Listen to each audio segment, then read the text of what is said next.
শুভ নববর্ষ। সকলকে বাংলা নতুন বছরের শুভেচ্ছা।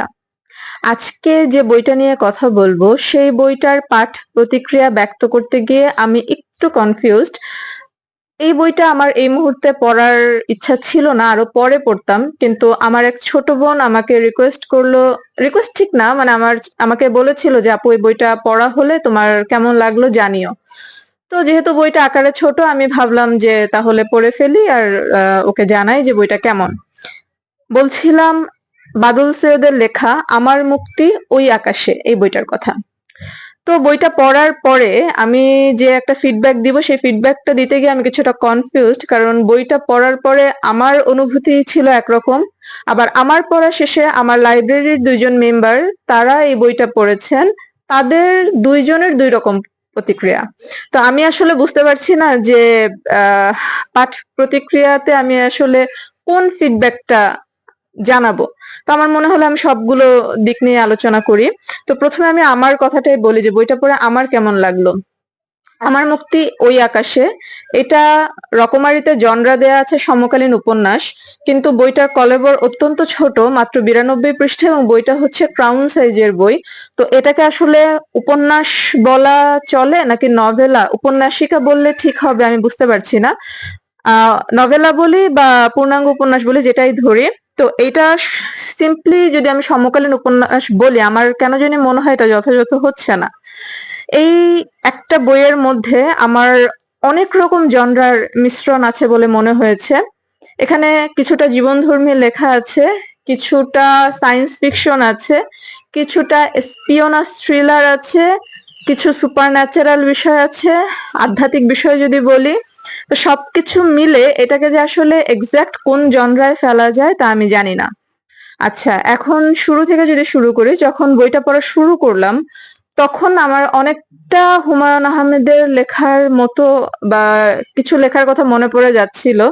যেমন এখানে একজন শিক্ষক আছেন নরেন বাবু, ওনার কথা পড়তে গিয়ে বা ওনাকে নিয়ে যেরকম লেখা হয়েছে এটা পড়তে গিয়ে আমার হচ্ছে হুমায়ুন আহমেদের নিউটনের ভুল সূত্র গল্পটার অমরনাথ পালের কথা মনে পড়ে যাচ্ছিল।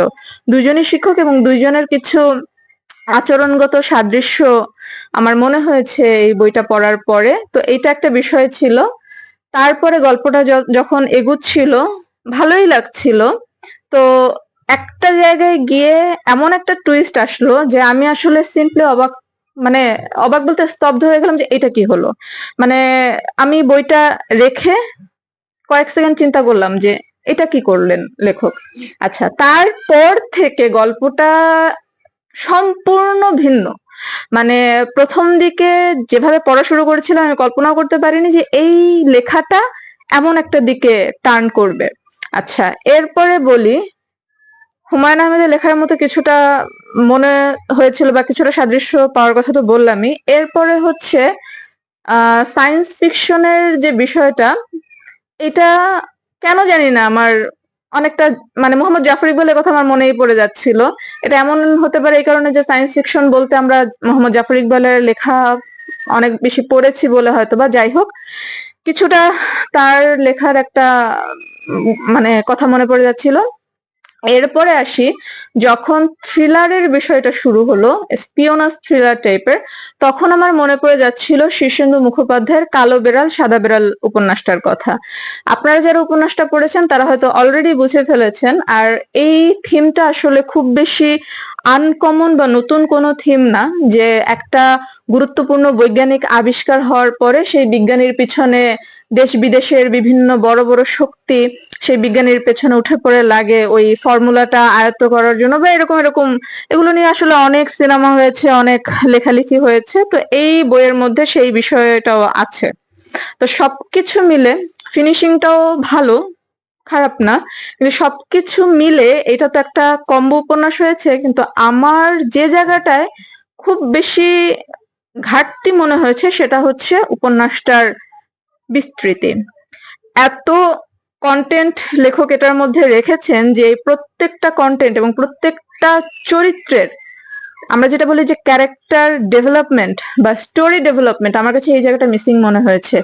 এখানের দৃশ্য ছিল এরকম যে এক একটা কাট কাট দৃশ্য, মানে এক একটা গুরুত্বপূর্ণ ঘটনা ঘটছে এক একটা দৃশ্যে, এর কোনো বিস্তৃতি বা আমার মনে হয়েছে যে যে উপাদানগুলো লেখক এটার মধ্যে এনেছেন বা যে গল্প লেখক এটার মধ্যে এনেছেন, এই গল্পটাকে আরো বিস্তৃত কলেবরে সুন্দর করে আরো উপভোগ্য করে লেখার সুযোগ ছিল। এখন লেখক কেন লেখেননি, এখানে দুইটা বিষয় হতে পারে। প্রথমত হতে পারে উনি চাননি, উনি চেয়েছেন এই উপন্যাসটা ছোটই থাকুক। আরেকটা হতে পারে উনি পারেননি, কারণ একটা উপন্যাসকে পর্যাপ্ত কলেবর দেয়া বা পাঠককে বিন্দুমাত্র বিরক্ত না করে, একঘেয়ে না করে একটা বড় উপন্যাস লেখা আমার মনে হয় এটা যথেষ্ট কঠিন একটা কাজ। এখন এই দুইটার মধ্যে যে উনি নিজে থেকেই চাননি উপন্যাসটিকে বড় করতে নাকি উনি পারেননি, এই দুইটার মধ্যে যদি প্রথমটা হয় যে উনি নিজে থেকেই চাননি, তাহলে পাঠক হিসেবে আমি একটু অভিযোগ জানাবো। কারণ আমার মনে হয়েছে এই বইটার বিস্তার আরো বড় হওয়া উচিত ছিল। কারণ খুব তাড়াহুড়ো করে এক একটা ক্যারেক্টার ডেভেলপ করেছে, একদম কাট কাট কাট কাট, মানে অনেক কিছু লেখার সুযোগ ছিল বলে আমি মনে করি। আর যদি দ্বিতীয়টা হয়ে থাকে যে উনি আসলে পারেননি, তাহলে বলবো যে তাহলে একটা ভালো ফিনিশিং হয়েছে, যে উনি খুব বেশি বড় করতে গেলে যদি এটা উপভোগ্য না হতো, তার চেয়ে যদি উনি শর্টে শেষ করেও যদি মোটামুটি সুন্দর লিখেছেন, এটাও তাহলে অ্যাপ্রিসিয়েবল বলে আমার মনে হয়। আচ্ছা, তো সবকিছু মিলিয়ে আমার আসলে উপন্যাসটাকে আমি অ্যাভারেজ বলবো। লেখার ধরন ভালো, আমার ভালো লেগেছে। বানান টানান ভুল সেরকম চোখে পড়েনি বা প্রিন্টিং মিস্টেক খুব বেশি চোখে পড়েনি। এটা জ্ঞানকোষের অল্প স্বল্প আছে, খুব বেশি আসলে আপত্তি জানাবার মতো না। আর বাদল সৈয়দের লেখার ধরন ভালো লেগেছে, কিন্তু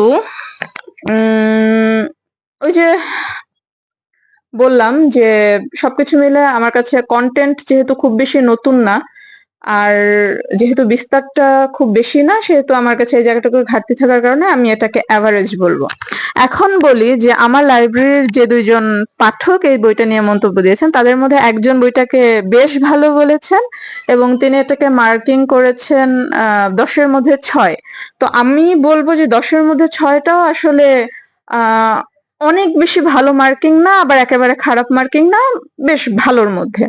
আর আরেকজন পাঠক তার প্রতিক্রিয়া ব্যক্ত করেছেন, তিনি বলেছেন এটাকে তিনি 10-এ 9 দেবেন এবং তিনি খুব এনজয় করেছেন। বিশেষ করে সায়েন্স ফিকশনের মতো যে অংশটুকু, এই অংশটুকু ওনার ভীষণ ভালো লেগেছে। এবং এখানে একটা ঘটনার রেফারেন্স আছে, আমার আসলে এখনো সুযোগ হয়নি যে এই ঘটনাটা সত্যি না মিথ্যা এটা যাচাই করার, কিন্তু আমার মনে হচ্ছে যে হয়তো সত্যি ঘটনা এবং সেটাকে পুঁজি করে লেখক তার উপন্যাসকে একটা সুন্দর এন্ডিং দিয়েছেন। তো ওই পাঠকের কাছে বইটা খুব ভালো লেগেছে, 10-এ 9 পাবার মতো। তো এই তো, আমি আসলে নিজে তো সেভাবে মার্কিং করি না, কিন্তু আমার কাছে ওই যে অ্যাভারেজ বা ভালোই বলবো, তবে মাস্ট রিড বলবো না। কিন্তু একজন পাঠকের কাছে ওই ভালোর মতো, আর আরেকজন পাঠকের কাছে আর কি একদম মাস্ট রিড। তো সবকিছু মিলিয়ে এটাকে আমি যে আসলে পড়ার জন্য হাইলি রেকমেন্ড করব নাকি করব না আমি বুঝতে পারছি না। তো সেক্ষেত্রে আমি সেফ জোনে থেকে বলছি, যাদের স্পিওনাস থ্রিলার টাইপের লেখা পছন্দ, সায়েন্স ফিকশন পছন্দ, মোটামুটি তারা উপভোগ করবেন বলেই মনে হচ্ছে। কিন্তু যারা ক্লাসিক লেখাগুলো বেশি পড়তে পছন্দ করেন, তাদের কাছে বইটা অনেক বেশি ভালো নাও লাগতে পারে, এটা একটা সতর্কতা, আবার ভালো লাগতেও পারে। তো সবকিছু মিলে বইটাকে আমি আমার দৃষ্টিকোণ থেকে অবশ্য পাঠ্য বলছি না, কিন্তু পড়লে সময় হয়তো খারাপ কাটবে না, এই আর কি। ধন্যবাদ সকলকে।